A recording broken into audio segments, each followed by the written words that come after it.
Bien, después de estos prolegómenos vamos a leer un texto que encontramos en la primera epístola a Timoteo, en el capítulo 4, versículos 6 al 9, aunque debemos tener en cuenta también el contexto, como ya explicaré ahora. Si esto enseñas a los hermanos, serás buen ministro de Jesucristo, nutrido con las palabras de fe y de la buena doctrina que has seguido. Desecha las fábulas profanas y de viejas. Ejercítate para la piedad, porque el ejercicio corporal para poco es provechoso, pero la piedad para todo aprovecha, pues tiene promesa de esta vida eterna presente y de la venidera. Palabra fiel es esta y digna de ser recibida por todos. Bien, de aquí quiero tomar también como centro para esta meditación estas palabras aquí del apóstol. Ejercítate para la piedad, el ejercicio de la piedad. Y vamos a ver cuál es este significado de estas palabras que tenemos aquí. La piedad es una forma de referirse a la espiritualidad cristiana, la cual se puede definir como el cultivo o el ejercicio del espíritu. La espiritualidad cristiana tiene a Dios como centro y también la meta de una adecuada relación con Él.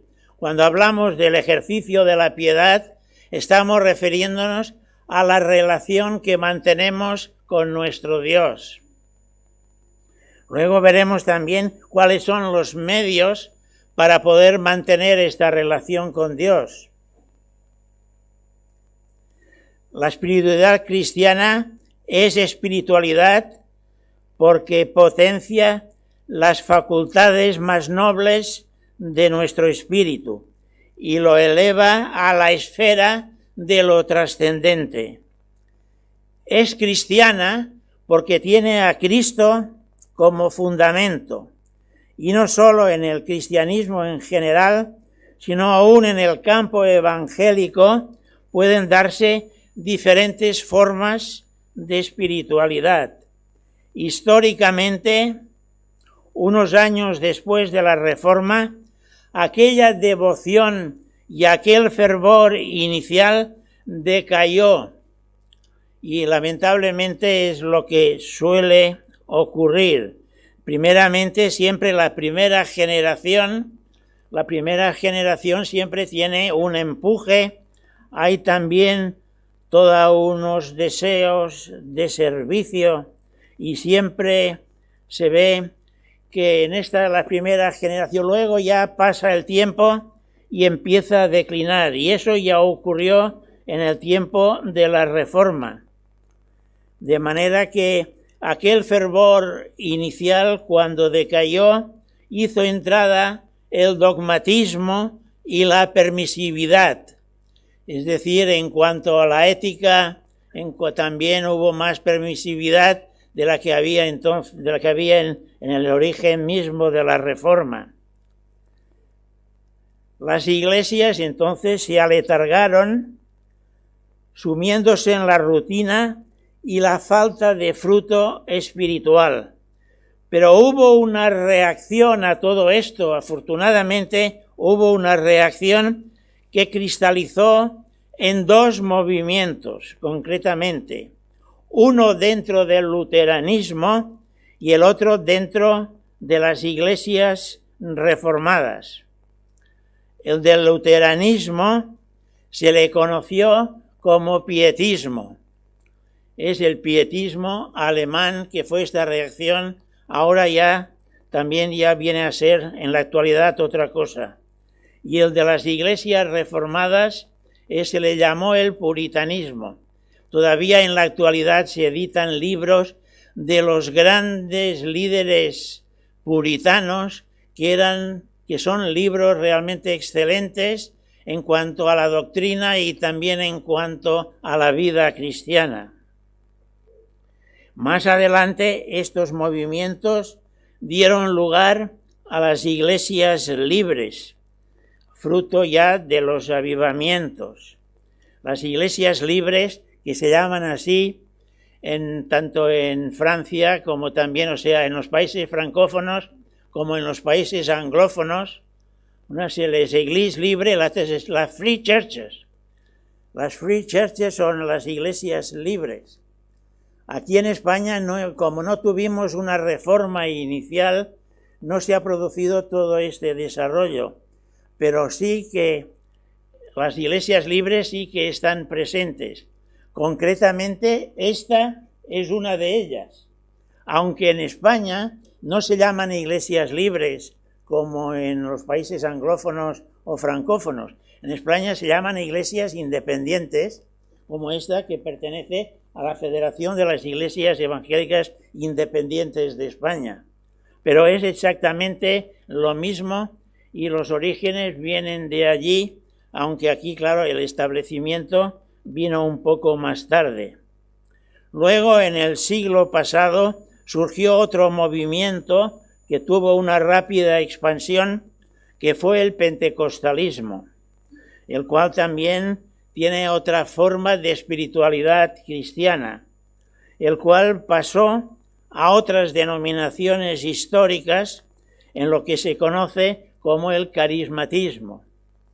Pero curiosamente, muchos ahora están dejando de lado los extremismos con que estos movimientos se movieron en sus orígenes y están volviendo de nuevo y enfatizando y recuperando al mismo tiempo el énfasis protestante en la palabra de Dios. O sea que han vuelto de nuevo a centrarse en la palabra de Dios en lugar de ciertos extremismos como eran también las prácticas cultuales que tenían. Bien, hecha esta introducción acerca de los diferentes tipos de espiritualidad, volvamos a nuestro texto y en los versículos 7 al 8 vemos el ejercicio de la piedad en la santificación. La santificación es todo este proceso por el cual nos alejamos más del pecado para vivir más cerca de Dios.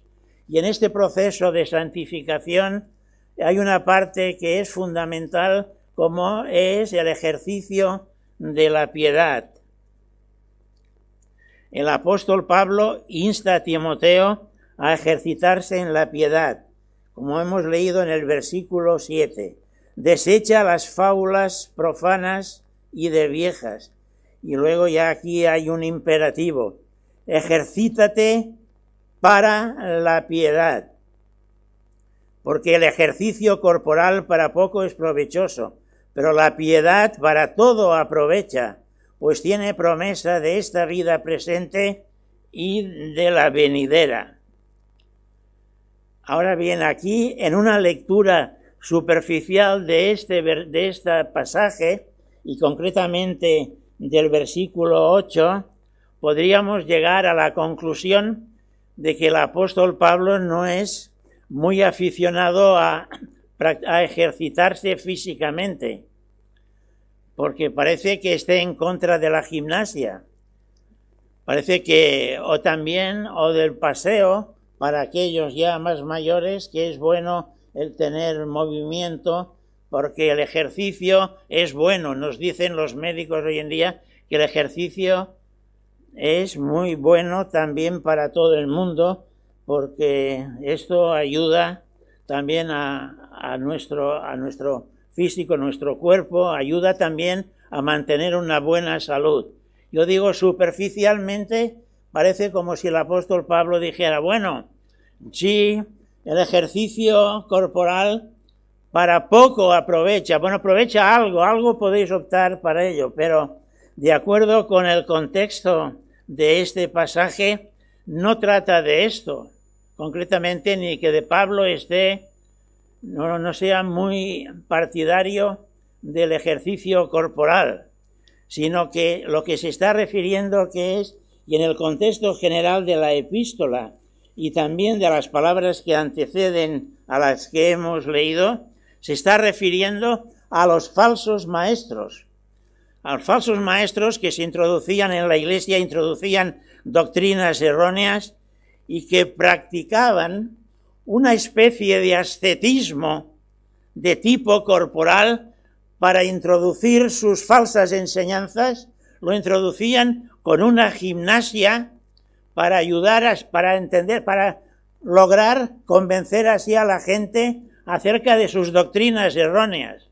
Y se está refiriendo a esto, a esta práctica. Y dice que esto para poco aprovecha, pero en cambio lo demás sí que tiene una promesa en la vida presente y sobre todo en la eterna. Curiosamente, en el original, la palabra que ha sido traducido en nuestras versiones, esta versión en Reina Valera, como ejercítate por una parte y también el ejercicio corporal, la palabra ejercicio en el original es gimnasia. En el griego es gimnasia. Está refiriéndose a esto. Bueno, como os decía en el contexto, aquellos que estaban intentando introducir en la Iglesia falsas enseñanzas, dice en el capítulo 4 al principio, pero el Espíritu dice claramente que en los postreros tiempos algunos apostatarán de la fe, escuchando a espíritus engañadores y a doctrinas de demonios. Se está refiriendo a estos falsos maestros que se querían introducir en las iglesias con sus falsas enseñanzas, y entonces lograr que algunos apostataran de la fe. Dice que en los postreros tiempos es una frase técnica que encontramos en la palabra de Dios para referirse a la época final de la historia, que va desde el advenimiento de Jesucristo en la encarnación, cuando vino también en humillación, hasta su regreso en gloria y gran poder al final del todo, ya en la consumación de los tiempos. En la consumación es cuando ya se acabe todas las cosas y entremos ya en el periodo de los cielos nuevos y de la tierra nueva. Estos son los postreros tiempos. Algunos, no teniendo en cuenta esto, cuando leen postreros tiempos, entonces lo aplican y dice, ¿veis? Ahora estamos en los postreros tiempos. Es verdad, pero llevamos ya 20 siglos que estamos en los postreros tiempos. Y no se terminarán estos postreros tiempos hasta que Cristo vuelva. Pues en todo este periodo, en realidad todo el periodo de la historia de la Iglesia, pues hay estos engañadores que pretenden introducir estas doctrinas erróneas.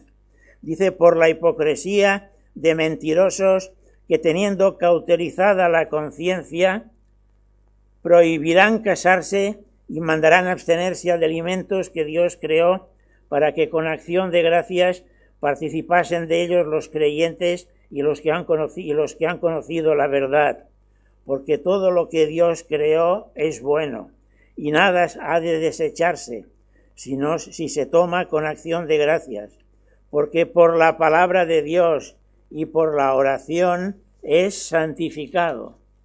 Y aquí emplea dos elementos que tendremos que ver, la palabra de Dios y de la oración, porque es lo que luego el apóstol sigue. Si esto enseñas a los hermanos a confiar en la palabra de Dios y también a rechazar todas estas falsas doctrinas, serás un buen ministro de Jesucristo. Tendrás que estar al tanto de lo que está ocurriendo para tener en cuenta todas estas cosas. De ahí que, pues entonces, el apóstol dice, cuidaros de todo esto, de manera que aquellos que mediante el ejercicio corporal pretenden introducir estas falsas enseñanzas en la Iglesia, esto es poco provechoso. Vosotros ejercitaros en la piedad, porque ésta reporta grandes beneficios para este tiempo como una preparación ya para la vida venidera. No puede haber genuina piedad cristiana sin santidad. La Iglesia, como antaño Israel, es un pueblo santificado y también para vivir santamente. Si vivimos al margen de este propósito divino, estamos negando la eficacia de la verdadera piedad. Los creyentes hemos sido santificados en Cristo desde el día en que nos unimos a Él mediante la fe, y en consecuencia la santidad debe saturar tanto la vida interior del creyente como nuestra propia conducta.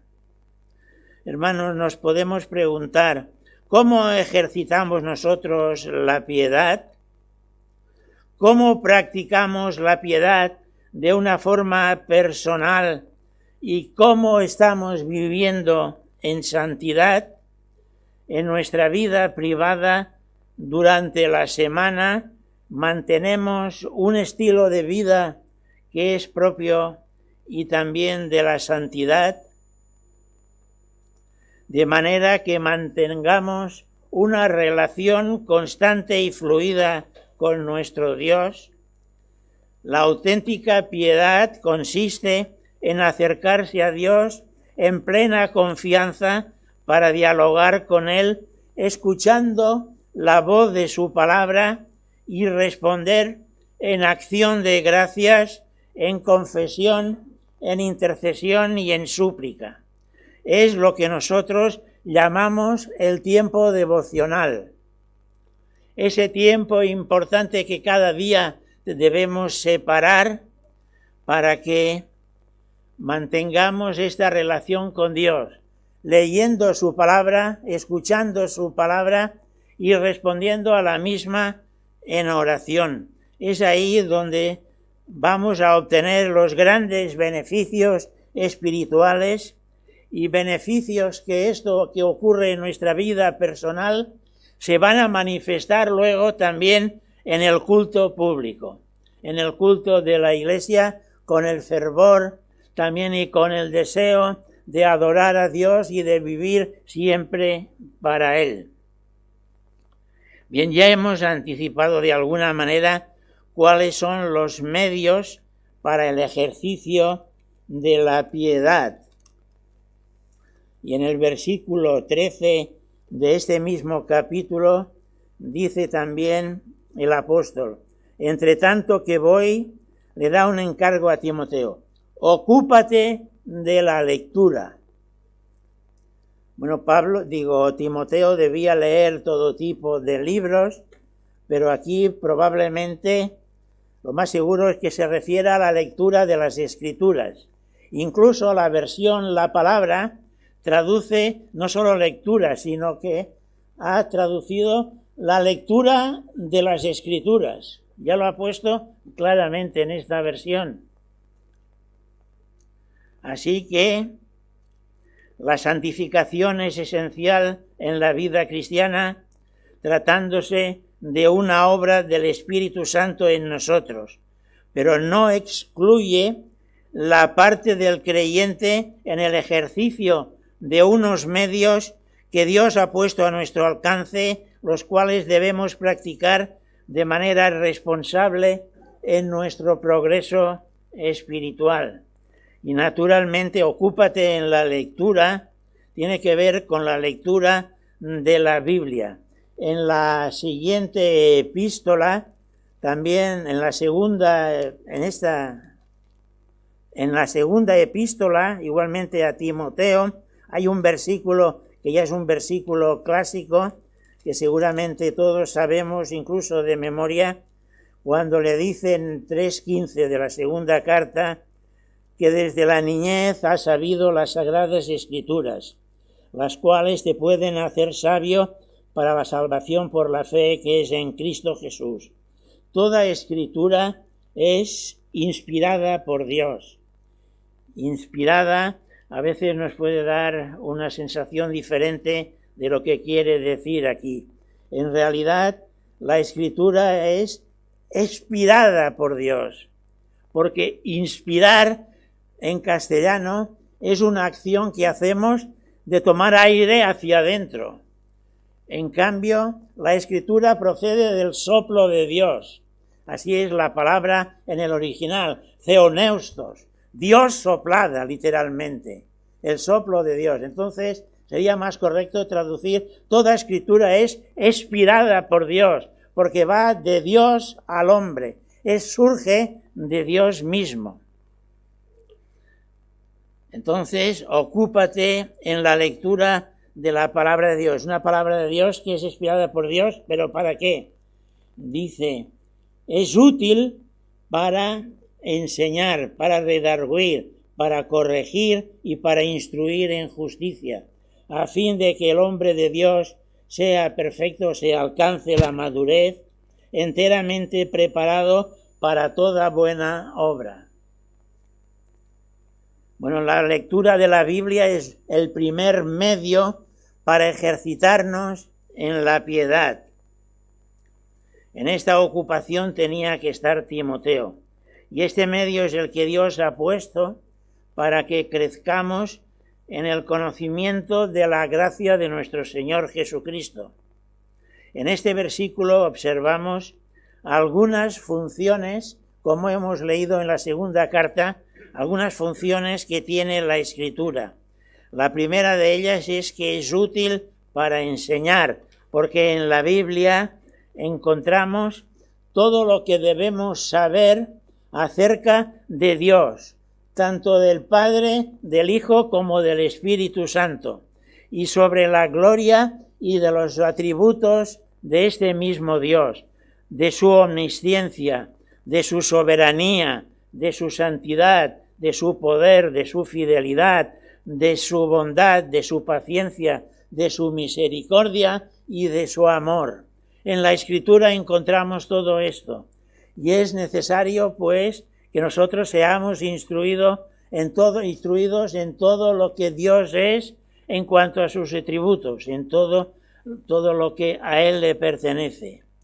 En ella también aprendemos todo aquello que concierne al hombre, su gloria original, su caída en el pecado, la corrupción que le conduce todo ello, pese a lo cual Dios le sigue mostrando su gracia. La Biblia nos enseña asimismo el amor incomparable del Señor Jesucristo y la acción del Espíritu Santo, una acción que es vivificante.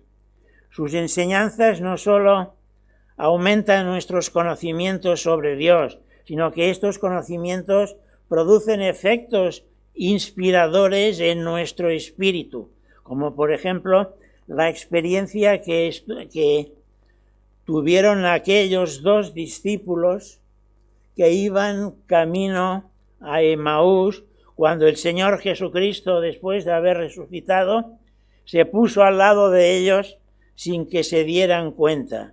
Y entonces les abrió las Escrituras y empezó a enseñarles a aquellos dos discípulos las Escrituras del Antiguo Pacto, del Antiguo Testamento, lo que ellas decían acerca del Señor Jesucristo.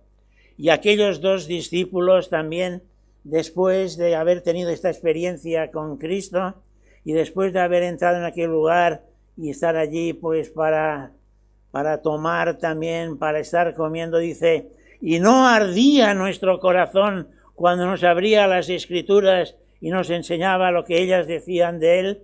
Así también las Escrituras tienen que producir en nosotros este ardor, este fuego santificador que aumenta también nuestra piedad, y esto luego se vuelca en nuestro culto, que son cultos que realmente estamos notando ahí la misma presencia de Dios.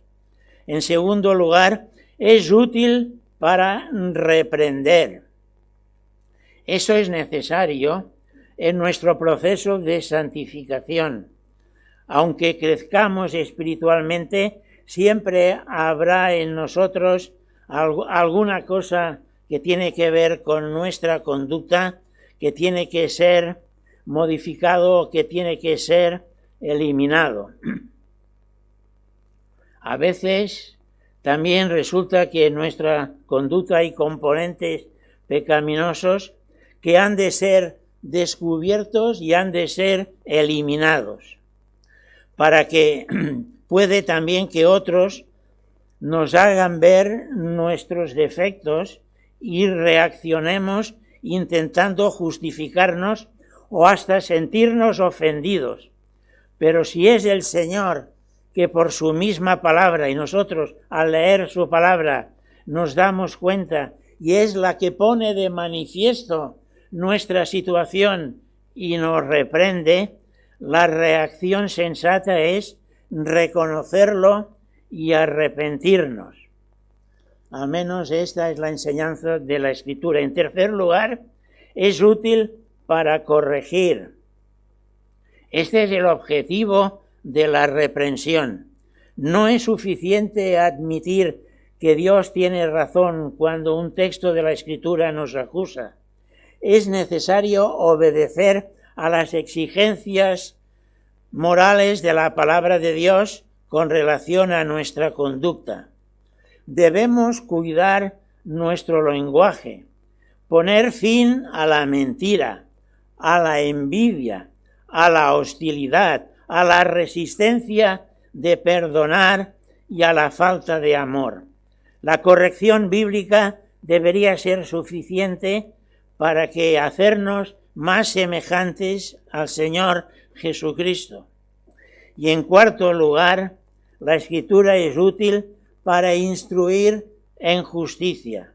Aunque instruir y enseñar son términos sinónimos y por tanto puede parecernos una reiteración, se puede traducir también por educar en rectitud, que viene a subrayar el aspecto ético de la santidad cristiana.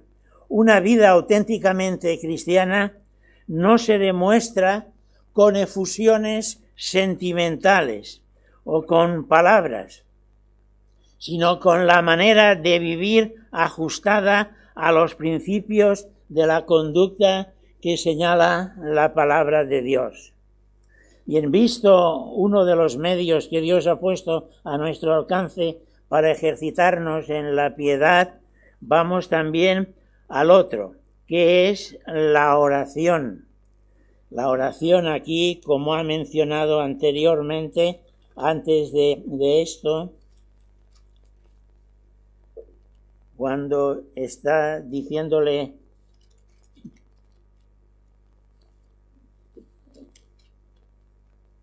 que porque por la palabra y por la oración es santificado. La palabra y la oración. Igualmente tenemos en la primera carta a los tesalonicenses y en 5:17, también allí hay un mandamiento acerca del Señor de que nos dice, orad sin cesar. Y en la carta a los romanos, en el capítulo 8 y versículo 17, leemos que si somos hijos, también herederos, herederos de Dios y coherederos con Cristo, si es que padecemos juntamente con Él, para que juntamente con Él seamos glorificados. Asimismo nos dice en el versículo 15, pues no habéis recibido el espíritu de esclavitud para estar otra vez en temor, sino que habéis recibido el espíritu de adopción por el cual clamamos, es decir, por el cual estamos orando, dirigiéndonos a Dios, diciendo, Abba, Padre. Y como sabéis, Abba significa simplemente papá. Si los niños pequeños cuando balbucean y dicen lo primero que dicen y viene la madre entusiasta allí y dice, ¿sabes lo que ha dicho el niño? Ha dicho papá. Y entonces el papá todo allí se le tienen que limpiar aquí porque el niño ya ha dicho papá. Claro, el niño ha dicho Abba, a papá, pero claro, primero dice papá porque la madre está todo el día diciendo, ahora cuando venga papá verás, ahora se lo voy a decir a papá. Y el niño siempre está oyendo, repitiendo las mismas palabras y finalmente, porque los niños aprenden por repetición de las palabras que oyen, pues entonces los hebreos, pues entonces oraban así, porque aquí tenemos una palabra que está se ha dejado tal cual en el original en hebreo, en arameo concretamente en hebreo, que es la palabra Abba, que simplemente es lo mismo. Aquí los niños dicen papá, ellos decían, el hebreo decían Abba, Abba, que suena, al menos desde el punto de vista fonético, pues suena prácticamente lo mismo. Pues así nosotros nos dirigimos como hijos, nos dirigimos a nuestro Dios como nuestro Padre. Y este es también uno de los aspectos significativos de la piedad y la santidad cristiana, la oración. La fe en Cristo originada en el Evangelio, además de abrirnos las puertas al conocimiento de Dios, nos eleva al plano de una relación personal más excelente todavía, como la de un hijo que se dirige a su padre. La oración no debe ser para el cristiano una obligación. Realmente, hermano, hermana, si para ti orar a Dios es una obligación, mal, vamos mal. Orar a Dios y una oración tiene que ser una satisfacción de poder estar hablando directamente con nuestro Dios y tener esta relación de un hijo con su padre. La oración tiene que ser algo natural, tiene que fluir en nosotros como algo natural. Debe surgir como una respuesta al Dios que nos habla por medio de su palabra. Hemos recibido, como hemos leído en Romanos, la adopción de hijos, y con la misma libertad de una relación familiar debemos elevar nuestras oraciones al Padre Celestial. Unas veces va a ser en adoración, cuando pensamos en la grandeza de Dios, en lo que es nuestro Dios, un Dios extraordinario, un Dios grande. Pensaremos en todo esto y entonces nuestra oración será una oración de adoración. Cuando pensamos quizá en los beneficios que hemos recibido de Dios, entonces nuestra oración será una oración de acción de gracias. Y también frecuentemente deberemos confesar nuestros pecados, porque entonces necesitaremos orar para pedir perdón.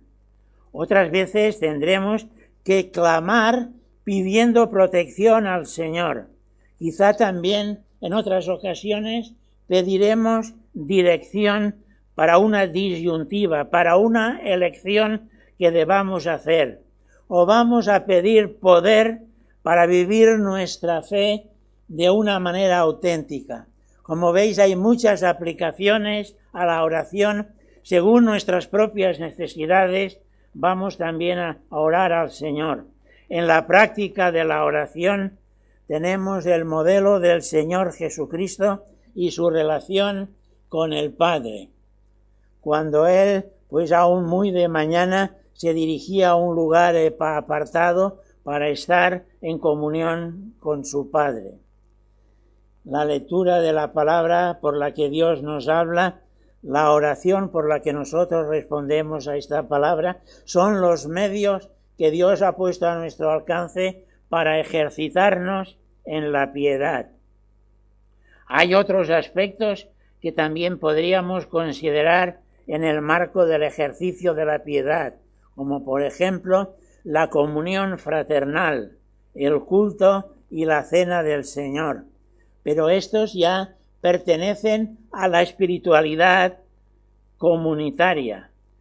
Pero este ya sería otro tema de hablar de la espiritualidad comunitaria. La práctica o el ejercicio de la lectura de la Biblia, de la oración, tendríamos que considerarlas como una forma de ministerio prioritaria, como hicieron los apóstoles cuando se dedicaron a este ministerio en lugar de servir a las mesas. Dice, escogeremos a 7 para que puedan servir a las mesas y nosotros nos dedicaremos a la oración y a la palabra y al ministerio de la palabra, dice, y al ministerio de la oración. y tenerlo como un ministerio. Hermanos, pues, que esta práctica esté muy presente en nuestra vida para que nuestro crecimiento espiritual sea continuo y así podamos dar siempre gloria a nuestro Dios y bendecirle a Él, porque es el único digno de recibir nuestra gloria y nuestra alabanza. Amén.